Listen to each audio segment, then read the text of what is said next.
Hello there, I'm here with Pollyanna Darling today, and I'm Ilka Oster, and we're talking about Pollyanna's passion, which is the Love Earth Empowerment Call. Love Earth Empowerment. I keep mixing it up with Tree Sisters because that's another thing. That's another thing that you will talk about as well. Yeah. Yes.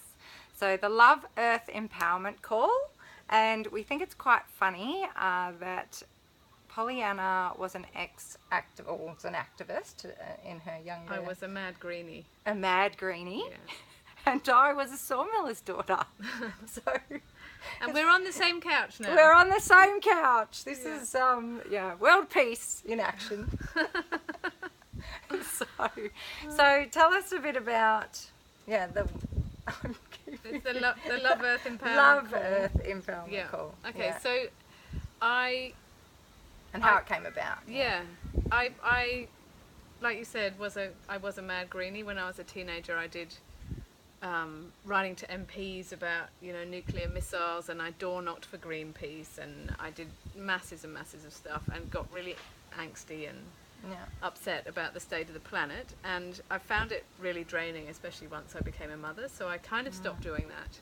And I've spent the last few years really putting my energy and effort into creating the life and the world I want to see, but then always there comes along these things that you just see on Facebook, these pieces of news that are devastating, and a lot of them now are around climate change and the state of the planet generally. So this one particular piece came along in February, which was about the sea ice, the methane release from sea ice in the Arctic Circle. And I read it, and it was explaining that there was going to be so much sea ice methane release that we would have a mass extinction event within 10 years, which would include humans. And drastic. Really drastic, yeah. And just right before I went into devastation mode, I went into research mode. So I went and I checked out who the people were who'd written it, what their affiliations were, whether they were legitimate, whether they were even qualified to talk about sea ice, and discovered that they were. So they were real people from real universities who actually had those seeds. It wasn't clickbait. It didn't have any advertising with it. There was nothing I could see that would make me think, this is not legitimate. So, and then I went into this tailspin, complete tailspin. I couldn't make dinner. I couldn't focus on my work. Children would come up to me and ask for something, and I'd be like, what, because I'm just thinking, oh my God, it's all going to be gone in 10 years. The kids have only got a few years to live now. Yes, the kids have only got my eldest son will live to 26, and my youngest won't even make it out of his teens. Yeah. What a con, and it was just, I'm quite a sensitive person, and I just felt really devastated by that. And then we talked about it in the family, and my kids were really pissed off. They were like, what? What the hell? All these people have, been ruining the planet. And anyway, it became quite a thing. So the next day I was going for my walk, and I'd been, I'm going to sound a bit mad now, but it doesn't matter. I like to talk to things that feel like they might help me. So I talked to Gaia, who is a goddess representation of the earth from the Greek times. Yeah. And I also talked to Pachamama, who is the South American, the living energy field of the land. And I also talked to my ancestors. So I'm walking along my road going, do something, to help me, just help me. And 5 minutes later, I realised, I could use the process I use with my clients on myself around this, which for some reason I'd never thought to do. I don't know why. I use it on myself for other things, but not for this. Yeah. Because it felt too close to home or something. Yeah. So I did the process on myself, and I'm walking along my street, and I realised when I stepped into my grief and my paralysis and all this stuff that was coming up for me, and this pain that was inside, that it was actually to do with my childhood watching my mother suffer from mental illness, and the complete devastation of everything that happened when that would happen. So that seeing, I guess, the planet, which in the circles I move in is often referred to as the mother, threatened in this way, was the same for me as having this childhood experience of having my mother fall apart. Yeah. So then I stepped into my wholeness, all of who I am.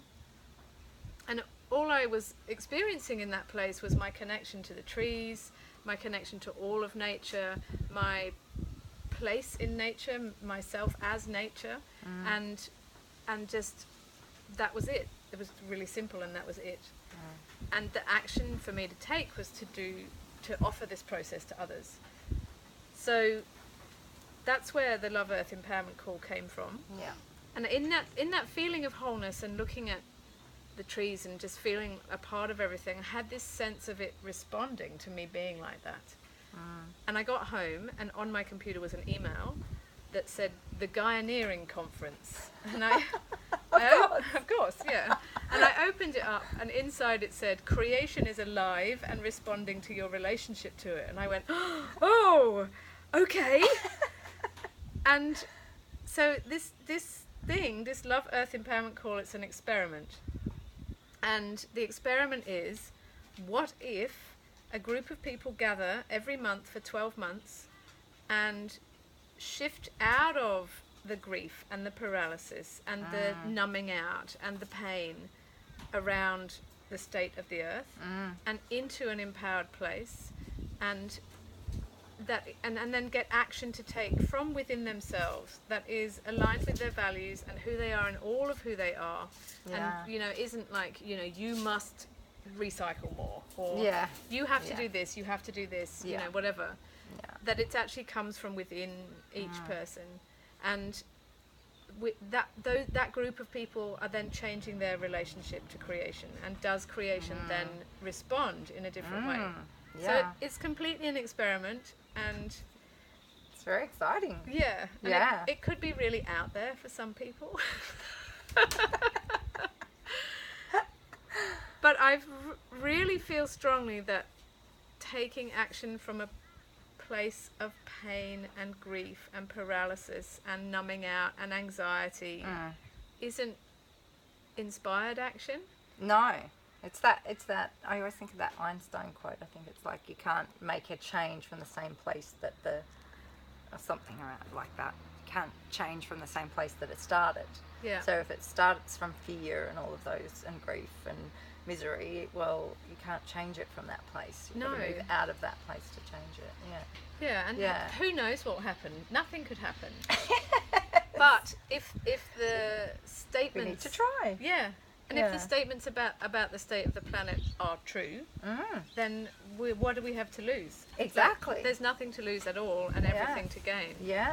So I ran the first call in March, and there were not an enormous amount of people present. Because I think it takes, I guess it's completely untested, one. And it also takes courage to be willing to go and look at that grief and paralysis. And see what's really there, and take a different course of action. Because it's got looking inside at you and how that's showing up for you from what you're seeing, I suppose, in front of you. And also it's about diving into those more difficult feelings.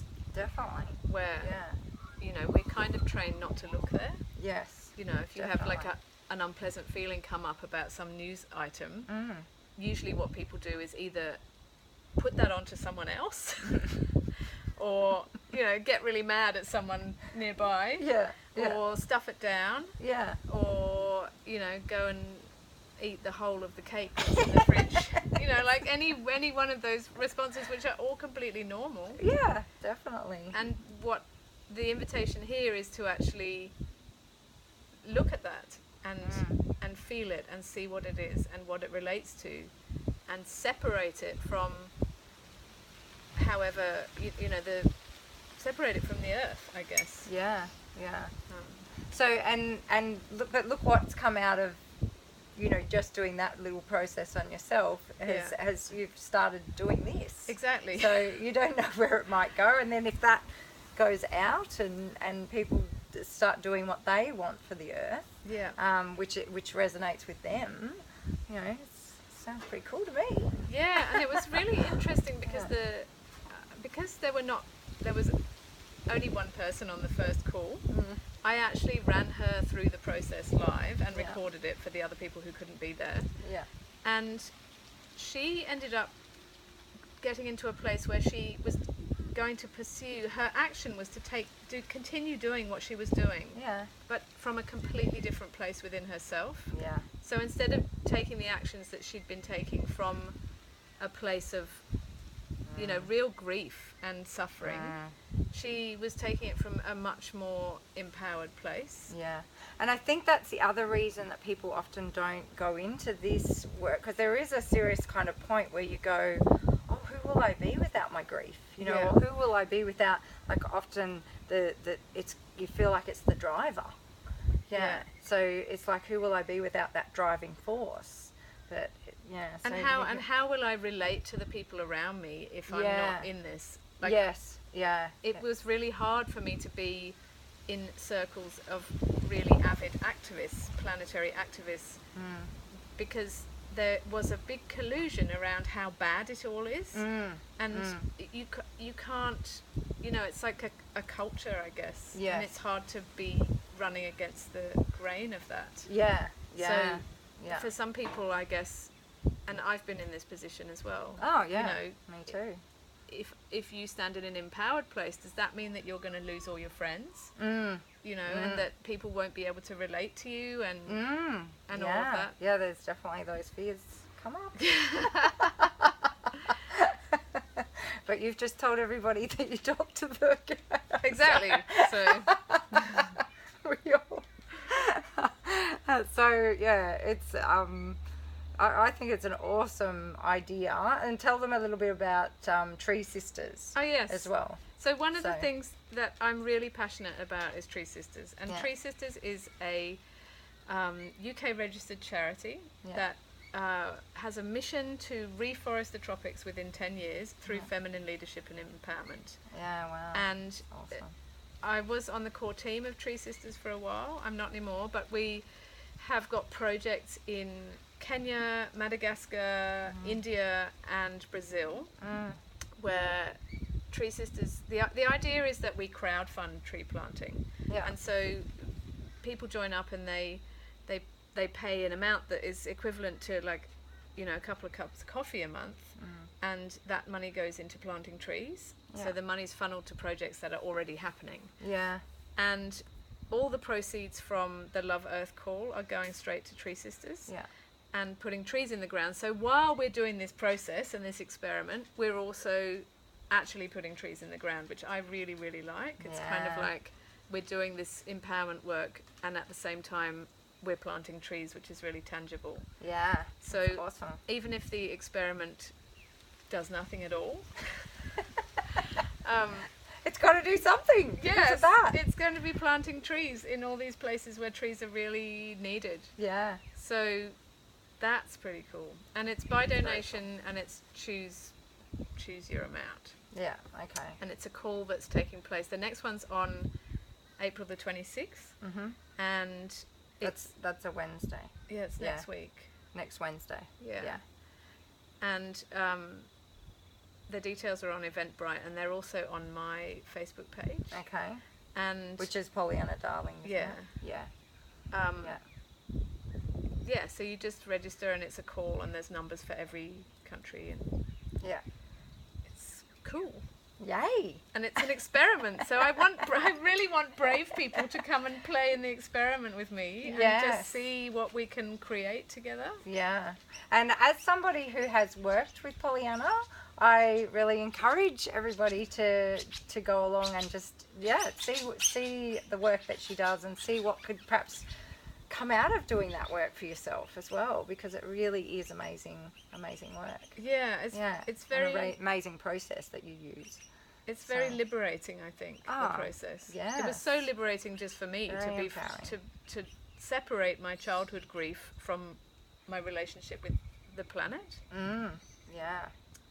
And step into just a completely different relationship to it, where I'm just connected and offering what's true for me to really offer. Yeah. So yes, I encourage everyone to get on board and get to the the call. You call it a call. I don't know what these things are called. Is it a call? Yeah. It's a phone call. A phone call Yeah. on Wednesday. It's a conference call. Yeah, a conference call. Yeah. So you don't even have to show your face. You just it's not like Skype or anything. Yeah, no, you don't have to show your face. So it's just your voice and yeah. And if you don't want to speak on the call, you don't even have to do that. Yeah, and you could change the planet. We could change more peace, more harmony, more trees. Yeah. Yeah. And if we don't, it'll be fun anyway. Yeah. Well, we have nothing to lose. We have nothing to lose. Nothing to lose. Yeah. So thank you. Yeah, thank you for this conversation. All right, we'll turn it off. Bye bye.